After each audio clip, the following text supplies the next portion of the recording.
ایک شخص نے عرض کی یا رسول اللہ صلی اللہ تعالی علیہ وسلم دل سخت ہو گیا ہے.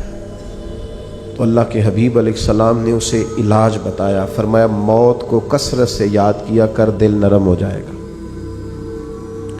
ایک منٹ کے لیے سوچا کر کہ مسجد میں اعلان ہوگا کہ تیرا انتقال ہو گیا. ایک منٹ کے لیے سوچیں کہ وقت آ گیا جانے کا. آ گئے لوگ جمع ہو گئے, تیاری ہو گئی, اور پھر یہ کہ کونوں میں اور نکروں میں کھڑے ہو کے مشورے ہونے لگے کہ جنازے کا ٹائم کیا رکھنا ہے. اور پھر یہ کہ تصور میں اس بات کو لانا کہ سبھی موجود تھے اور سب کے سامنے قبر بنائی گئی اور قبر میں رکھا گیا اور قبر کو بند کیا گیا. یہ وہ تصور ہے جو دل کو نرم کرتا ہے.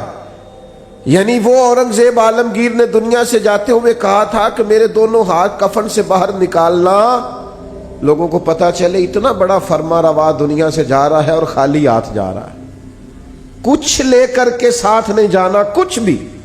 یہ تصور جب انسان پکا کرتا ہے نا کہ میں نے جانا ہے, دل نرم ہو جاتا ہے. لیکن یہاں جانے کا ارادہ کس کا ہے؟ کوئی پروگرام نہیں. جن کی عمریں بہت بڑی بھی ہو گئی ہیں وہ بھی بیماریوں کو سندیسے تو نہیں سمجھتے, وہ بھی کہتے ہیں بس وہ فلاں بد پرہیزی سے مسئلہ ہو گیا. یہ تو سندیسے ہیں, یہ تو پیغامات ہیں, یہ تو لوٹ جانے کے بہانے. جاگنا ہے جاگ لے افلاک کے سائے تلے, پھر حشر تک سوتا رہے گا خاک کے سائے تلے. مرنا ہے, چھوڑنی ہے دنیا, جانا ہے, کسی وقت بھی پیغام اجل آئے گا. اور جن کو مر جانا ہو وہ اس طرح نہیں جیا کرتے, وہ مرنے کے بعد کے لیے بھی کچھ تیاری کر کے رکھتے. کتنی لمبی زندگی, مثلاً کتنی, آج تو جو 100 سال کا ہو جائے وہ لوگوں کو عجیب لگتا ہے. کہتے ہیں جی ماشاءاللہ 100 سال عمر. اچھا جی واقعی, یہ تو بڑی بریکنگ نیوز بن جاتی ہے. کتنا کچھ جینا. موت کا تذکرہ دل نرم کرتا ہے. تیسری بات, نبی کریم صلی اللہ تعالی علیہ وسلم سے عرض کیا گیا حضور دل سخت ہو گیا ہے. تو اللہ کے محبوب علیہ السلام نے فرمایا قرآن مجید کی تلاوت کیا کریں, اللہ دل کو نرمی عطا کر دے گا. یہ قرآن مجید نا یہ شفا ہے. وَنُنَزِّلُ مِنَ الْقُرْآنِ مَا هُوَ شِفَاءٌ وَرَحْمَةٌ لِّلْمُؤْمِنِينَ. یہ قرآن مجید شفا ہے مومنوں کے لیے. اور ایک مقام پہ فرمایا شفاء لِمَا فِي الصُّدُورِ, یہ دلوں کے لیے شفا. آپ جب قرآن مجید پڑھیں گے, تلاوت کریں گے تو دل پاک ہوگا, صاف ہوگا. آج میں بڑے شوق سے کلام سنتا ہوں بزرگوں کا, آپ بھی سنتے ہیں. میاں صاحب کے کلام کا کیوں اثر ہوتا ہے دل پر, کیوں لوگ رونے لگتے ہیں؟ مختلف بزرگوں کی نعتیں سن کر کیوں دل پہ اثر ہوتا ہے, لوگ رونے لگتے ہیں؟ اس لیے کہ ان کے مفاہیم کا ہمیں پتہ ہے. قرآن مجید کی تلاوت سن کر کے دل پر اثر کیوں نہیں ہوتا؟ اس لیے کہ ہم نے ترجمے سے سیکھا ہی نہیں. اگر کبھی ہمیں اس کے مفہوم کا پتہ چلے تو ہمیں ڈھیر سارا رونا ہے, ہمارا دل صاف ہو جائے, بہت ساری جگہوں پہ چوٹ لگے. تو نبی پاک علیہ السلام نے ایک حال دل کی سختی کا قرآن مجید کی تلاوت کو بتایا. ایک مقام پہ نبی پاک علیہ السلام نے خود ارشاد فرمایا ہر چیز کو زنگ لگ جاتا ہے, جیسے لوہے کو زنگ لگ جاتا ہے, فرمایا اسی طرح دلوں کو بھی زنگ لگ جاتا ہے. دل بھی زنگ آلود ہو جاتے ہیں, دلوں کو زنگ لگ جاتا ہے. اور زنگ, یہ غور کریں, یہ دل کا زنگ نا تھوڑا غور کریں تو پتہ ویسے چل جاتا ہے لگا ہوا ہے آج کل کے نہیں. کوئی چیز باہر پڑی رہے نا تو وہ اس کو زنگ لگ جاتا ہے. کہتے ہیں یہ بارش میں پڑی رہی, دیکھا نہیں, زنگ آلود. یہ دل بھی ایسے ہی پڑا رہے نا, کبھی ذکر نہ کرے, کبھی درود و سلام نہ پڑھے, کبھی تلاوت قرآن مجید نہ کرے, کبھی رات کو اٹھ کے روئے نہ, تو اس کو بھی زنگ لگ جاتا ہے. تو حضور نے فرمایا ہر چیز کا زنگ اتارنے کا آلہ ہوتا ہے. کیا کہتے ہیں, ہمارے لوہے کو زنگ لگ جائے تو کس چیز سے اتارتے ہیں؟ ریگ مارتے ہیں. حضور نے فرمایا ہر چیز کا زنگ اتارنے کا آلہ ہوتا ہے جب دل کو زنگ لگ جائے تو اللہ کا ذکر کرو, دلوں کا زنگ اتر جائے گا. اللہ کی یاد کرو, تسبیح پڑھو, اللہ کی حمد کرو, اللہ کی تکبیر بیان کرو. یہ جو صوفیاء ذکر کراتے تھے نا, بار بار ضربیں لگتی تھی تو اس سے دل کا زنگ ہی تو اترتا تھا.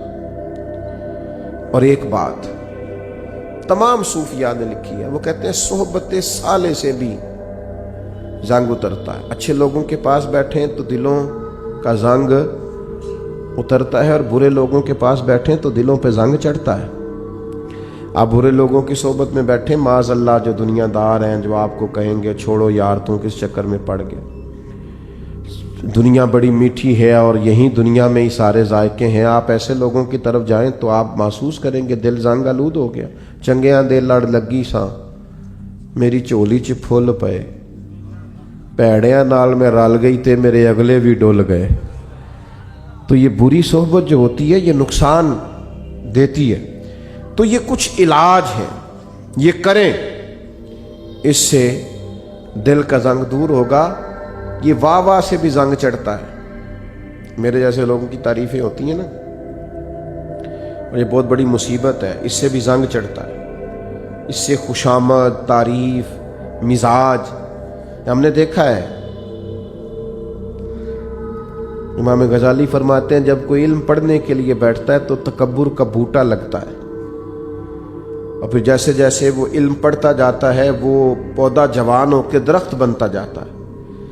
تو یہ دولت ہو، یہ خوبصورتی ہو، یہ علم ہو، یہ کوئی عہدہ ہو، یہ بعض اوقات انسان کو فتنے میں مبتلا کرتے ہیں، دل سخت ہو جاتا ہے، گھٹن پیدا ہوتی ہے۔ دولت، ثروت، اقتدار، یہ چیزیں کساوت قلبی کا سبب بنتی، اور دل کی نرمی کیسے ہوگی؟ قرآن پڑھا جائے، اللہ کا ذکر کیا جائے، موت کو یاد کیا جائے، یتیم کے سر پہ ہاتھ پھیرا جائے، اچھوں کی سنگت اختیار کی جائے، تو دل کا زنگ اتر جاتا ہے۔ دوسرے نمبر پر ارشاد فرمایا کہ جب قرآن مجید کی آیتیں پڑھی جائیں تو ایمان ترقی پاتا ہے۔ قرآن مجید کو سیکھنا شروع کریں، قرآن مجید کو پڑھنا شروع کریں، قرآن مجید کے ساتھ اپنے تعلق کو مضبوط کریں۔ ہم جس ملک میں رہتے ہیں نا،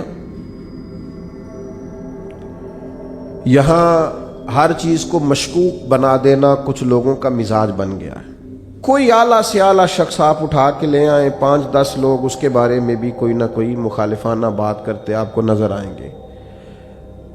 یاد رکھیے گا کہ بہترین بدلہ یہ ہوتا ہے کہ کسی شخص سے بدلہ لینا ہو، انتقام لینا ہو، کہ اس کی پیاری چیزوں کو مشکوک بنا دیا جائے۔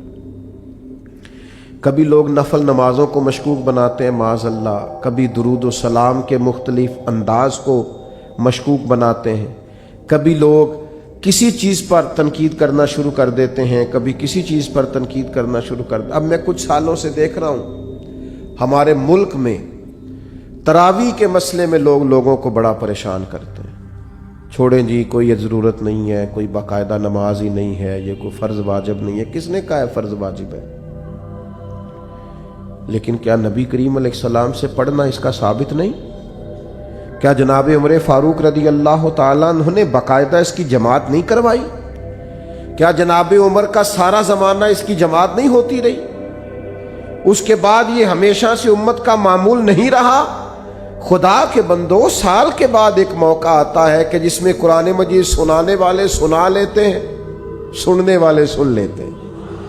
ایک خوبصورت طریقہ، آپ یقین کریں یہاں ہمارے ادارے میں سینکڑوں حفاظ ہیں، اور میں ایک بچے سے 3 دفعہ پوچھتا ہوں بیٹا اس دفعہ کہاں قرآن مجید سنانا؟ یاد ہے نا؟ سنا رہے ہو نا؟ یہ پوچھنے پچھانے میں اتنا لطف ہے۔ اور پھر یہ کہ رات کو جب وہ سارا دن قرآن یاد کرتے ہیں، اور جب وہ رات کو قرآن پڑھتے ہیں، اور جب وہ قرآن مجید سناتے ہیں، اور جب سننے والے قرآن مجید سنتے ہیں، میں نہیں آپ کو بتا سکتا وہ ذوق کہ بوڑھے بزرگ بھی جب کہتے ہیں کہ میں افطاری کے لیے نہیں آ سکتا اس لیے کہ میں نے اپنی مسجد میں قرآن مجید سننا شروع کیا ہوا ہے، میرا 23واں پارہ ہو گیا، اگر میں آپ کے پاس آؤں گا تو میرے وہ پارے جو ہیں وہ سارے آگے پیچھے ہو جائیں گے۔ تمہیں سمجھ نہیں آتی کہ جب اس ذوق سے قرآن پڑھایا اور سنایا جائے تو عرش کا مالک راضی کتنا ہوتا ہے؟ اور تم یہ کہ تراویح کو مشکوک بناتے ہو، کوئی کام ہاتھ سے جانے ہی نہیں دیتے دین کو مشکوک بنانے والا۔ خدا کے بندے سن، میرے نبی پاک کا فرمان ہے، حضور نے فرمایا جس نے ایمان اور احتساب کی نیت کے ساتھ رمضان المبارک میں قیام کیا، یعنی نفلی عبادت کی،